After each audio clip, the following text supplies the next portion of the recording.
Sebastian Antony, Head of Transformation, Barclays. As far as transformation is concerned at Barclays, what are we talking about?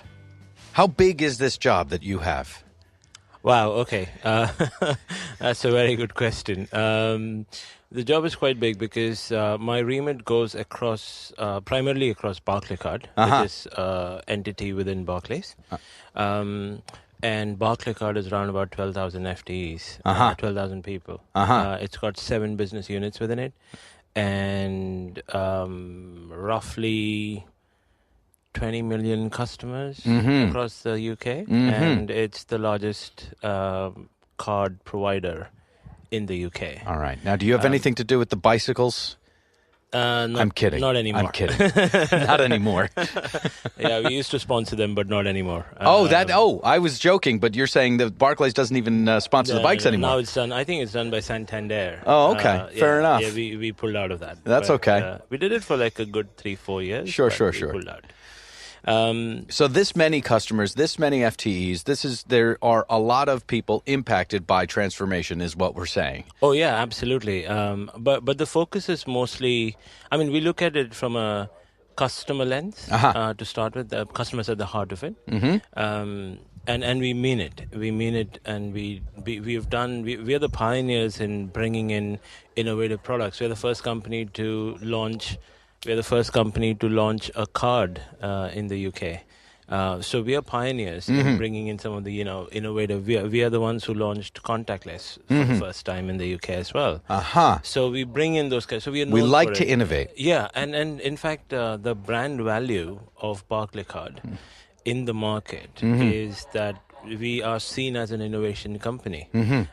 People have a very different view about Barclay Card as compared to when they think about Barclays. So Barclay Card is young, it's innovative, it's fresh, it's different. Yeah. And the transformation activities is kind of something that we ensure that we kind of live up to that expectation and go beyond. You say you have the customer, is at the heart of it. When did that thinking emerge? If it was always there, okay, fine. But as far as this transformation journey is concerned, when did it truly begin at Barclays? Well, I think, customer being the heart of it is I believe it's always been the case with Barclays, and I've gone through the history of the 326 years old company, and it's quite obvious that, but at the end of the day, it is a business. We are in it for a business. So yes, there are trade-offs at some point in time, but I think customer never gets compromised. There is relentless focus on that. We spend a lot of effort. Forget about the investment or the money on it, but we spend a lot of effort. And the thing that I really like about my job is when I walk into my office into Canary Wharf and I go into my floor, which is on the 13th level, I can see the teams around me who are like just buzzing with, let's talk here, let's talk to that customer, let's understand what's the feedback like create a video, let's and there's so much of energy. Yeah. But all of that energy is to bring together a product or a service or a solution to a customer who's been asking for it. And you're saying that is 300 years old, that mindset, essentially. It's hard for me to think otherwise, because these things, like when someone says that we are customer centric, like you asked, you can't become customer centric in 6 months. Right. From start to finish, it's not going to happen in 6 months. Happen, right. Yeah. And the fact is, you can say you're customer centric. Sure. But you got to then prove it in your actions, and the actions is not. And I remember something that my mom and dad always used to tell me is like, ranking number 1 in the class in your school is easy. Yeah? Because you're intelligent, so it's easy for you. I see. The difficult part, my son, is to sustain it. So I was looking for a bicycle back when I was a kid. I wanted a bicycle, and my parents were like, okay, if you stand first in your class consistently for 5 years. 5 years? The 5th year, you get the bicycle. I could never do that. No. So I went started working on my own. I bought my own. So that's a different story. But what I'm trying to get to is saying that you're customer centric is one thing. doing something about is the second step to it. Yeah. But I think doing something about it in a sustained manner over a period of time is when you can truly call yourself customer-centric. And that's the truly And difficult part. That is where I cannot believe that we are not customer-centric. I've been with Barclays for roughly 6 years now. Okay. So it's very difficult to me to think otherwise, to say, this company, I think it's always been ingrained. Did they bring you in for transformation? Yes, they did. All right. I was brought in for Lean Six Sigma deployment and creating the culture around Lean and Six Sigma way back in 2012. Yeah. I came in, and the first day when I walked in, I asked my boss, I said, so where's the team? And he's like, he just stared at me like that. Yeah, you're the team. So you're the team. I said, oh, wow, okay. I hope you've got the approvals to hire more people. No. You got to figure that out. Yeah, that's you, man. And then he says, Seb, I've just got 4 days left in the business, and I'm out by this Friday. Oh, and he's gone. And he's gone. I was like, wow. That is like quite a journey. Yeah. So what about that new manager that came in for you?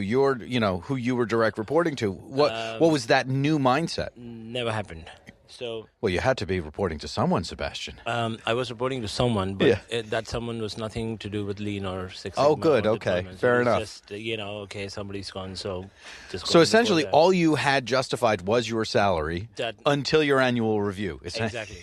Which was going to be conducted by someone, somehow. And let's say my annual review happened, but I think How did you start to prove out transformation, I guess? What I did was I just went back to basics. Yeah. I've learned Lean the hard way. Okay. I learned Lean Six Sigma way back in 2003, 2004, which is where we didn't have technology the way it is today. Still early days. And we did 1 year. We did MSAs and DOEs by physically, rules and scales and all of that kind of stuff. It was a hard process in the sense that my green belt took me almost 2 years.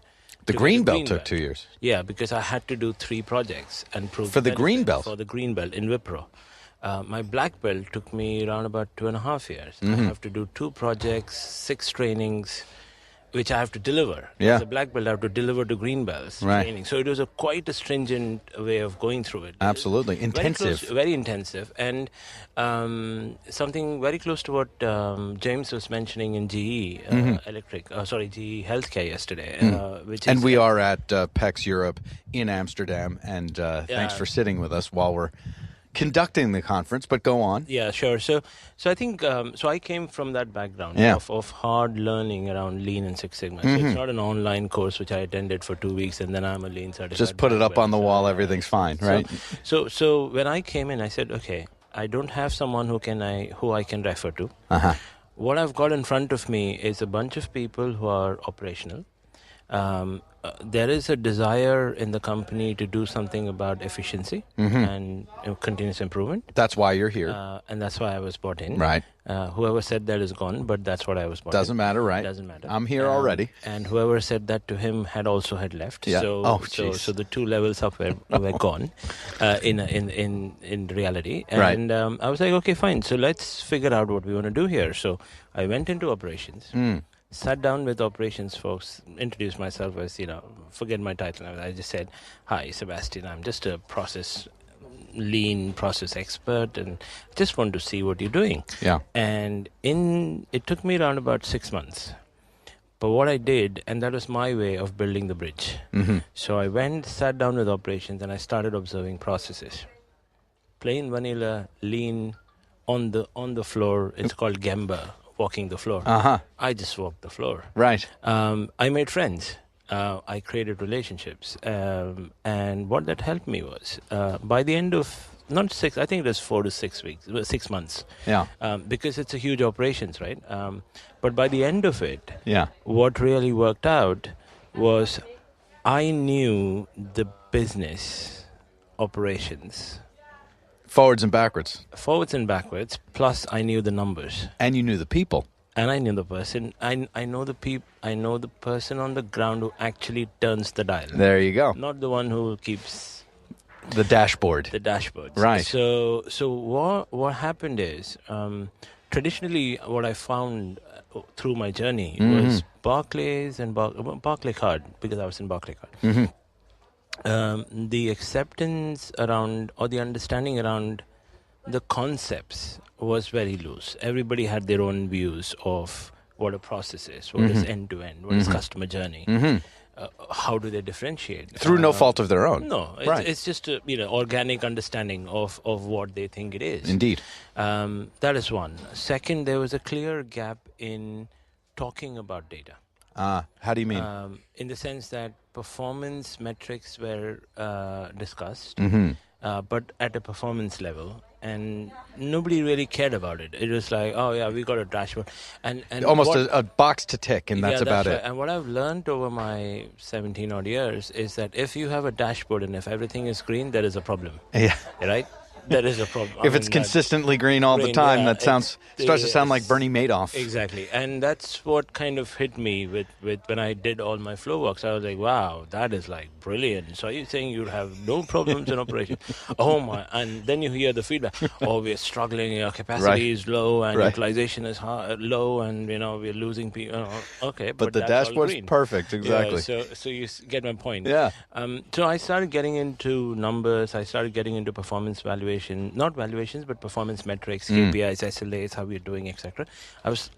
What I really did is I got under the skin of it. Right. And that, even to date, has been very, very helpful for me, because when it comes to my business areas, when it comes to what we do, and when it comes to how we can change it, and when it comes to what kind of business case can we stand up on it, I can just flick it like that. Because fast forward 5 years now, it's not much different. Right. It's different where we have changed. Of course, the process, of course. But where it's not changed, business is business. 5% here and there. Business is business, right? Yeah. So I think that's what I've done. Yeah. But what that helped me. So to a long answer to your question, which is how do you crack it? Right. Early 2013, I got pulled into a very senior level executive meeting on a very big, large-scale transformation program. We were spending millions on it, millions, and trust me when I say it was millions. And I got called into this exec meeting. I had no preamble of what it is, why am I called. I just got the invite. So I went in, and it was This is about a year into your tenure, right? I think it was 8-9 months, roundabout. Okay. Yeah. Not even a year. Because people had started listening and hearing me talking about process data. Sebastian keeps sitting down next to people. Yeah, and that kind of caught on, I think. Yeah. So I was called into this meeting by the MD, and I was in this meeting wherein the transformation teams, it was a third-party team, and our internal teams working together to deliver the transformation. It is a large-scale infrastructure rewiring, basically. Right. And I got into the room 45 minutes in, and they were just talking about, in the new world, it's going to be that and this, and you'll get this swanky button here and that click there and blah, blah, blah. And it was for the payments business. So 45 minutes in, I was like, that is awesome, but you know what? I have no idea what you're talking about. So I just raised my hand. I said, excuse me, I have a question. Yeah. I said, what are you telling me here, which is going to happen, supposed to happen in the next 6 months? I said, it's mind-blowing. It's brilliant. Can you just help me connect that with what we do today? And believe me, there was just hush in the room. Like, whoa, what just, because it was transformation. It's a typical technology-led transformation, which is we have a problem, throw a tech on it. Yeah. That does not solve the problem. The tech Band-Aid. Exactly.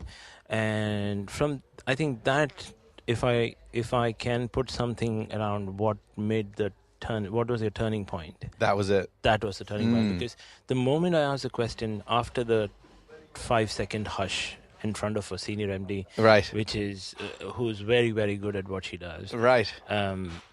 The senior program manager very smartly asked me back the question. I said, so what do you mean, Sebastian? So I said, see, this is not process. This is not Lean or Six Sigma. And I think this is more common sense, which is if you're doing something for the future, and if that is going to drastically and radically change the way we do the work today, in a business process situation, you would need to connect your future to your current.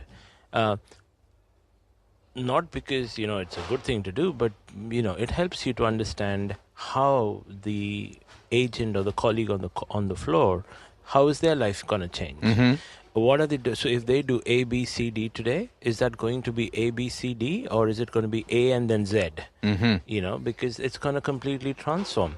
What are you going to tell your training teams as to what they need to train on? How are you going to communicate? I mean, not why, how. How are we going to do this? How, and I understand why. And my success factor in Barclay Card over the last 5 years has always been because I always focus on the how.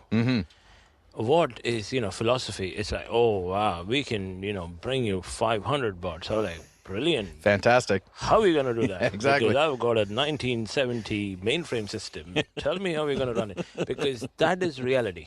Exactly. Right? And either you realize very early that you're not going to do it, and hence don't waste the money, or you say, okay, I'm going to do it, but it's going to take time. Take that next step for us from that meeting to kind of moment, the first moment where you were satisfied with maybe taking a next step towards the future. Is there a moment that you can crystallize where, or at least a process that you can crystallize that we're doing it this way, then we changed it completely? Yeah, so I think, following on from here, this incident that happened, so they asked me, so what do you need? Yeah. So I was like... Oh, this is when you got the resources. Yeah, I did. Yeah. So I was like... But if you think about it, first question, how can you help me connect? That was my question. Yeah. Can you help me connect the future to the current? Right.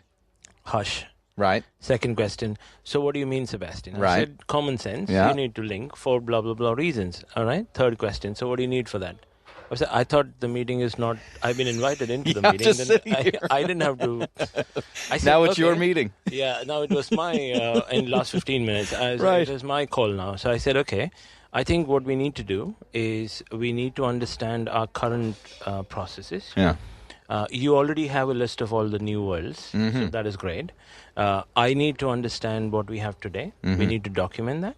I need a team to do this because right now, the only person thinking process right now is sitting in front of you, and that's the team that you've got. The guy that's talking. I've got approvals, but I've not been allowed to hire, so now I need people. Yeah. We need this done because it was a large-scale transformation program, so it has to be done like yesterday. So we said, okay, we're going to go external, and we're going to get some SI partners, some third-party strategic partners, and we said, okay, fine, I'm happy with that. I said, I'm going to handpick who I want to work with because I don't want a university pass out guy who comes to me and says, okay, Sebastian, so how do I process map? I don't want that. Yeah. I want somebody who understands it, so I'm going to handpick people because it was a critical task. Because we got to do this now. Yeah, and it was, as I said, it was supposed to be done yesterday. Yeah. We were late on it anyways. Got to succeed so immediately. I got roughly $1 million. Now they said, so how much is it going to cost you? I was like, whoa. I said, see, the cost is completely it's a direct correlation with cost and number of processes. Right. And I said, see, I have a couple of different ways to approach process mapping, but the most easiest way and the quickest way to do would be to sit next to the people who are doing it, and because that's what I did. Right. And I said, and we can maybe roughly do it in 3 to 4 days. So I just did some rough calculations. Like, okay, 3 to 4 days per process down to a level 3. Yeah. Since I walked the floor, I knew how many processes we were talking about. I said, roughly around about 1,900 processes. So I think I need X man days, and just a quick calculation. I think it came down to around about 7 odd months to finish it. Unbelievable. For the whole business. Unbelievable. But the scope, I said, what I need to do before I start documenting this is to create a repository. And that doesn't need 7 months. I just need to sit down with all the various business unit team leaders and then sit down with them and say, okay, tell me everything that you do. So I'll create the repository. Then I'll sit down with your transformation team, the infrastructure team, and tell them, okay, tell me of all the things, what are you changing? So very quickly, you come to know. Point by point. Point by point, you start, moving to say, okay, so that's changing. So then I know of everything that I have documented, what I need to now create a map about. Because that's what's changing. Right. If you're getting my point. Yeah, absolutely. So straightforward. We had around about 580 odd processes in that business. Yep. At level 3. We very quickly figured out that 228 of them were in scope of this transformation. Bingo. Yeah. Work done. And that outcome and that connection with the transformation Yeah. was the foundation. And from there on, it just caught fire because it went from the MD to the CEO. Right. The CEO caught on it. Yeah. And Philip, my biggest supporter, Philip McHugh, he's now with Thesis. He's just left and moved on to Thesis last couple of months back. Right. But Philip was, okay, Seb, I want this done across my business. And I was like, right, that means an army. When do you need it by? He's like, I need it by the end of this year. I was like, oh, that's 9 months in. So I need an army of people. So I hired 12 people, dedicated 9 months, got an extra $1 million on it. Yeah. And I said, Philip, I am happy to lay this foundation. I kind of gave him some views on, I'm going to share that on my presentation as well, is the business on a page. I promised him that. I said, Philip, this is not throwaway. Yeah. And one thing you must realize is this is painful. For the first time. Yeah. Once you've got it in, it's the most powerful tool you can ever use because you can use it for anything and everything. It's going to hurt on the way in. It's going to be real easy on the way out. Business on a page. Just take us through that. So it's I call it the end-to-end value chain. Okay. It has 3 levels in it. And it follows a typical process level modeling. Right? Yeah. So level 0 to level 2 is what you see on the slide. Essentially, it takes you it gives you a view of what that business does all the way from at the beginning from sales and marketing, even prior to that, the customer acquisition activities that we do, the market research work and customer research work, it starts there and it ends at closures or collections. Okay. Right? And it's like a single, it's a simple value chain, chevrons, which tells you what are your key business areas. So onboarding is one, servicing is another one, collections, and this is mostly financial services.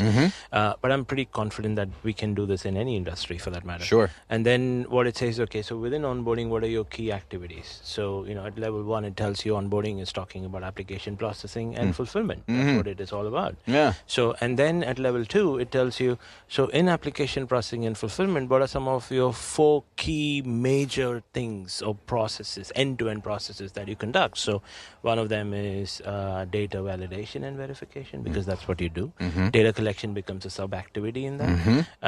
Then you talk about underwriting. You have credit decisioning, and then you have fulfillment. So which is, reaching or getting the product to the customer. And setting up the customer. Fulfillment is a big these are the major chunks. Underneath that, you've got level 3 is wherein you talk about the specifics. And I said, I created that view. And for the first time, the CEO had 7 slides, 8 slides. The first one was the common value chain for the whole of Barclay card. The first one was the common value chain for the whole of Barclay card. And the subsequent 7 were for each business unit, each line of business. And they look and feel the same. They have the same kind of activities. Now that's a dashboard. And what I did on top of that is I brought in my data skills on it. It's not data skills. I just brought in common sense stuff. Who's generating revenue? Who's generating the income? Where is it getting generated? Who's giving you costs? What are those costs? Right. Where is technology? What are those systems? What is your license cost? What is your run cost? What is your change cost? What is your transformation cost? What is your risk cost? How much are you losing as impairments? What is your write-offs? Where can you avoid losses? What is your collection buckets? For each of those in collections, how many accounts are going into collections on a month-on-month basis, etc. So there's all of this kind of data which goes into this one slide.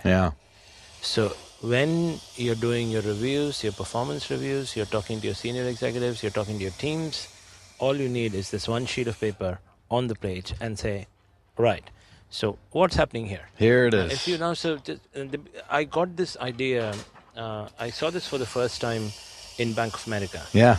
But it was done at a much lower scale. And I always believe that why can't it just go higher up? You know? And that's what I tried. I experimented and it really, really worked. But what I did is I say that business on a page, or I called it, it's popularly called as value chain. Yeah. So you come into Barclay Card and talk to anyone in the PEX world and say, hey, can I have a look at your value chain? They'll give it to you. Bingo. So now it's gone into our infrastructure teams, our technology, our architecture teams use the same value chain. Yeah. It's been widely adopted because the CEO, that just caught fire with him. He was like, wow, I love this. This is it. And the power of this, Yeah. and this is where I'm really, really proud about. Yeah. The power of the value chain view was, for the first time, the CEO with the 7 units sitting together, have 7 slides in front of them. They all go through this. And one of the unit MDs, he mentioned, oh, so we do application processing, we do data verification, we do data validation, and so do you. Right. Huh. So how do you do it differently? Right. And that's lean. Yeah, that is lean right there. And that was the next yeah. phase. And then we go into the next then thing. We go and we said, okay, what can we do now? Yeah. And so unfortunately we started late. Yeah. And we got to get you to your session. Yeah. And you gave us a little tiny bit of your background being Wipro and Bank of America. And next time we talk, I hope to talk a little bit more about the the background of your career. But you've already done so much at Barclay Card, and we've already talked about so much in this conversation that I have to ask you the 3 final questions. Sure. I'll tell you what they are, and then I'll ask you them in order. Okay. What has most surprised you at work along the way? What's most surprised you in life? And on the soundtrack of your life, 1 track, 1 song, that's got to be on there. Okay. First things first, though. What has most surprised you at work? The attitude of people towards change. How so? They all embrace it. Eventually. Here and there. Yeah. Right. Yeah. Right. But they do. I mean, I think what breaks down. So what surprised me was the first time that you talk about, okay, let's do something and let's change this, you get all the support in the world. Yep. What I've realized where it breaks is if you don't continuously communicate, and if you don't keep that up, because when you're doing it for the first time, you've done a swanky bit of analysis and then you've put it onto a slide and presented it, and people are, wow. Sure, yeah, let's do it. Mind blown by that. Right. But if you don't keep up the tempo, that's where change fails. So I don't ever, I have not felt that the failure of change and acceptance of change is not because of people not willing to change. There's always exceptions to it. Of course. But I think majority of them want to do good. Nobody comes into work thinking, I'm not going to do a good job today. Yeah. Right? Everybody wants to do a good job. So I think it's communication that fails. But people are brilliant. And I think people are your biggest assets. I've heard somebody saying, in transformation, 99% is people, 1% is tech. 99%. Yeah, 99% is people. And I completely agree. Yeah. And that's why it fails most of the times, because people don't communicate. What's most surprised you in life? Most surprised me in life, the fact that I am here today. Yeah. I've had 3 instances where I nearly escaped. Really? Like really escaped. I mean, very nearly escaped. Give us one, for instance, that you're... This is way back in 2004. Yeah. I was in India. I was on a motorbike. Oh, boy. I was coming back from work. I was doing roughly 60 miles an hour. Okay. And I crashed straight under a truck. It was a brand new motorbike. That's the least of our troubles right now with you under the truck. So, but the thing is, and this is... So what happened? So it was a hairpin bend, and I know how to ride bikes, so I was like, I was just going through it, and I saw this truck reversing on the same road. So in India, people don't really care. It's, you just reverse on the same road. Whoever comes from behind, they need to be careful about it. So I saw this guy doing it, but what I didn't realize, it was very much in the afternoon, so it was quite bright. But what I didn't realize, I was wearing my helmet and everything, so that was the good thing. Yeah. What I didn't realize is that he's actually reversing in an angle, in a diagonal angle, if that makes sense. So the more he reversed in, the more he was coming into the road. And the lesser I was getting space to cut with the hairpin. Exactly. There was no room. There was no room. Yeah. So All I remember is looking at the dash guard at the back of the truck. Oof. And I remember that view of seeing that in front of my eyes. Right there, yeah. And then I was thrown almost 10 feet away in the air. I landed on my chest. I was gasping for air. And then when I opened my eyes, I saw a structure, a building in front of me, and I was breathing. And the first thing I told myself in that fraction of a second was, I'm alive. Yeah. I was like on my four legs. I was like, I'm alive. And then I was gasping for air. I was like, shit, I'm going to die. So it was like a fraction of a second. Yeah. It was near miss. Crazy. That was my bike was like, it Totaled. was like a paper. Yeah. It was flattened like a paper. Well, Sebastian, we're happy to have you here. How about that? Thank you. On a much lighter note, on the soundtrack of your life, one track, one song that's got to be on there. I'm a big fan of Michael Jackson. Okay. Big fan. Yeah. And I think any track, Michael... Let's do Man in the Mirror. Man in the... I can't sing. No, but that's... I mean, we'll choose that. You're saying you like anything that he does. Yeah. Man Since in the my Mirror. sister, we used to sing that at karaoke, maybe... And that's a good one too, right? Yeah, that's a good one. Or even Dirty Diana, Black or White. I mean, whole thing, any of it. Anything. I think he's the biggest performer. There's so much to learn from him. In our lifetimes, it's because you and I are both kind of Generation X. Yeah.